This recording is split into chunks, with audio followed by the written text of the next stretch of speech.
Bon, aujourd'hui les gars, on va voir les sorties d'avril 2025 et tenez-vous bien parce qu'il y a plus de 50 animés. Après, on commence à être habitué, avec les mois d'avril, etc. C'est vraiment très chargé. Bref, on va éviter de s'éterniser sur l'introduction et comme d'habitude, celle-ci finie, c'est parti pour les sorties d'animes en avril 2025. Le roi Grey était un dirigeant fort et sans peur, redouté de tous ses adversaires et dont le prestige n'avait d'égal que sa richesse, mais aussi sa solitude. Mort assassiné, il a vécu ses derniers instants à l'image du reste de sa vie seul. Réincarné sur le continent magique de Décatène avec les souvenirs de sa vie antérieure, l'ancien roi se nomme désormais Arthur Lewin, fils d'un simple couple d'aventuriers. Bien décidé à saisir l'opportunité qui lui est offerte, Arthur entend corriger les erreurs de son passé en apportant paix et prospérité à son nouveau monde, grâce à son grand savoir et à ses puissantes capacités. Mais tandis qu'il s'efforce de bâtir un avenir radieux pour les siens, de sombres menaces se rapprochent, prêtes à détruire tout ce qu'il tente de protéger. The Beginning After the End est un animé qui sortira le 2 avril prochain sur Crunchyroll. Malheureusement, je n'ai pas le nombre d'épisodes qui vont sortir, du coup, je pense que ça va être 12 ou 24, comme d'habitude. Le studio d'animation iCat est sur le projet, peut-être que vous les connaissez avec High Speed Étoile. Bon, pour en revenir sur l'animé, avec l'animation qui nous est proposée sur le trailer, je pense que ça va être vraiment du lourd. Déjà que le webtoon est une masterclass, alors j'imagine pas du tout l'animé s'il est bien animé, en espérant qu'ils oublient pas trop de détails durant l'animation. En tout cas, pressé que cet animé la sorte, et j'espère que je suis pas tout seul.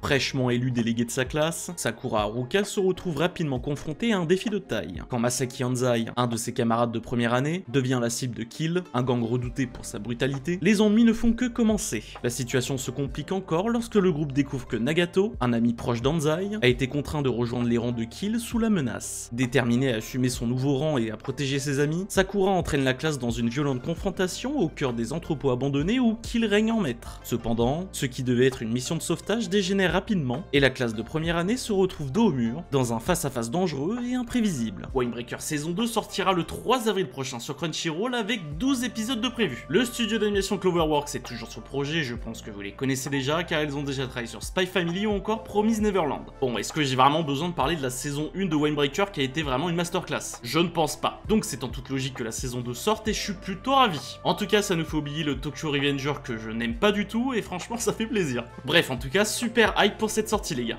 Après l'assassinat du capitaine Hag, la 8ème brigade Fire Force est parvenue à s'allier à d'autres brigades dans l'objectif commun de combattre et de vaincre les hommes en blanc une bonne fois pour toutes. Cependant, ces derniers ne sont pas en reste et ils parviennent à former une alliance avec l'église du Saint-Soleil menée par le capitaine Barnes de la 1ère brigade. Comme si la situation n'était pas assez critique, le capitaine Obi est emprisonné, poussant Shinra, Arthur et leurs camarades à s'infiltrer dans la grande prison de Fushu avec l'aide du mystérieux Joker. Mais sur place, Barnes et les exterminateurs, les troupes d'élite du grand prédicateur, les attendent de pied ferme. L'entraînement rigoureux qu'ils ont suivi du côté de Benimaru Shinmon leur permettra-t-il de surmonter cette nouvelle menace sans précédent? Alors qu'un péril ardent pèse sur le monde, tous devront surpasser leurs limites pour sauver l'humanité. Fire Force saison 3 sortira le 4 avril prochain sur Crunchyroll. Le studio d'animation David Productions est toujours sous le projet et ils ont déjà travaillé sur Undead Unluck ou les JoJo. Bon, en tout cas, je suis super content que l'animé revienne enfin. On va retrouver nos bons vieux sons d'effets qu'on adore tous et franchement, ça fait plaisir. Sinon, pour parler de l'animation qui est dans le trailer, bah franchement, les gars, splendide. Splendide. Pour le moment, c'est sûr, on va vraiment bien graille en avril. J'en profite pour faire une petite pause dans cette vidéo pour vous inviter à vous abonner, activer la cloche pour rester averti des prochaines sorties vidéo, à commenter et liker, ça aide à développer la chaîne. Dans sa vie précédente, Liam était une personne morale et responsable, mais il est mort criblé de dettes et trahi par sa femme. Réincarné dans la famille dirigeante d'un vaste empire interstellaire, il comprend que la vie se divise entre les opprimés et ceux qui les écrasent, et cette fois-ci, il a décidé de vivre pour lui-même. Mais malgré tous ses efforts pour devenir un tyran, les décisions de Liam ne font qu'apporter paix et prospérité à l'empire sous son règne. Qu'à cela ne tienne, ses projets ne se limitent pas à la tyrannie. Il rêve aussi de créer des robots, de maîtriser l'escrime ultime et de faire ce que bon lui semble, au point même d'envisager un harem pour profiter des plus simples plaisirs de la vie. Les chaleureux remerciements du peuple à son égard et sa popularité grandissante pourront-ils toutefois avoir raison de ses machiavéliques ambitions? I'm the Evil Lord est un animé qui sortira le 5 avril prochain sur Crunchyroll avec 12 épisodes de prévus. Le studio Quad est à l'animation et pour ceux à qui ça dit rien, ils ont déjà travaillé sur Protocol Rain. Je vous avoue que pour cet animé là, je pense qu'il va y avoir vraiment pas mal de fanservice les gars. Un mec avec un harem, en plus on a vu dans le trailer comment ça se passait, Voilà. Après, je pense que l'animé va vraiment être sympa et c'est pour ça que je vous présente dès maintenant. Après, je peux toujours me tromper, hein. Bref, en tout cas, quand cet animé sortira, n'hésitez pas et foncez. 6 années après le début de sa formation de sorcière, Nico Wakatsuki est à présent diplômée et décide de rentrer seule en ville pour se préparer à partir à l'aventure. En tant que nouvelle sorcière, elle souhaite obtenir un familier pour l'accompagner en voyage, mais aimerait en trouver un qui ne soit pas un animal. Alors, qui de mieux placé comme compagnon de voyage que Morihito Otogi, un ogre qui est aussi son ami d'enfance et accessoirement son crush. Pas très enchanté à l'idée, ce dernier accepte l'offre à contre-cœur, après avoir appris que désobéir à une sorcière déclencherait une malédiction qui le transformerait en étrange hybride mi-vache mi-tigre. S'ensuit alors une aventure épique, au cours de laquelle le duo va être opposé à de multiples créatures légendaires, mais devra aussi composer avec les divers problèmes provoqués par la magie de Nico.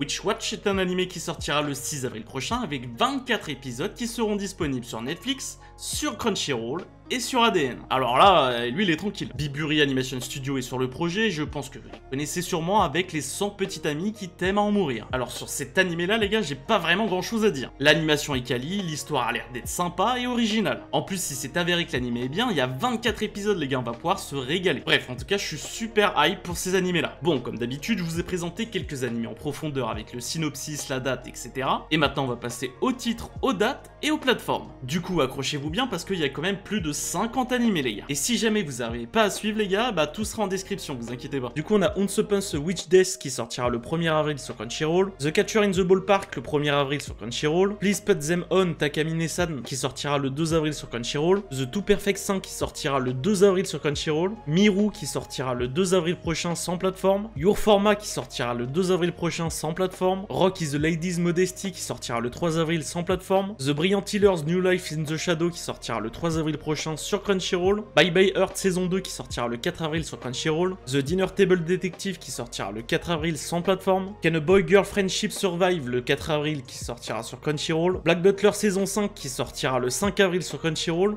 Anne Shirley qui sortira le 5 avril sur Crunchyroll, From All Country Bumpkin qui sortira le 5 avril sur Prime Video, La Sorcière Invisible Tueuse de Slime saison 2 qui sortira le 5 avril sur Crunchyroll, Shoshimin saison 2 qui sortira le 5 avril sur Crunchyroll, Eiba Samurai Legend qui sortira le 5 avril sans plateforme, Classic Star le 5 avril sur Crunchyroll, Lazaru le 5 avril sur Adult Swim, Kowloon Generic Romance le 5 avril sans plateforme, Guilty Gear Strive qui sortira le 5 avril sur Crunchyroll, Umamusume le 6 avril sans plateforme, One Piece Egghead partie 2 le 6 avril sur Crunchyroll et ADN, Kakushite Makina-san le 6 avril sans plateforme, Himitsu no Ipri saison 2 le 6 avril sans plateforme, The Gorilla Gods Go To Girl le 6 avril sur Crunchyroll, Maebashi Witch le 6 avril sans plateforme, Princession Orchestra le 6 avril sans plateforme, Yandere Dark Elf le 6 avril sans plateforme, Aharen-san saison 2 le 7 avril sans plateforme, Compass 2.0 le 7 avril sur Crunchyroll, The Mononoke Lecture le 7 avril sans plateforme, MHA Vigilante le 7 avril sur Crunchyroll, Gag Manga Biyori le 7 avril sans plateforme, Summer Pocket le 7 avril sur Crunchyroll,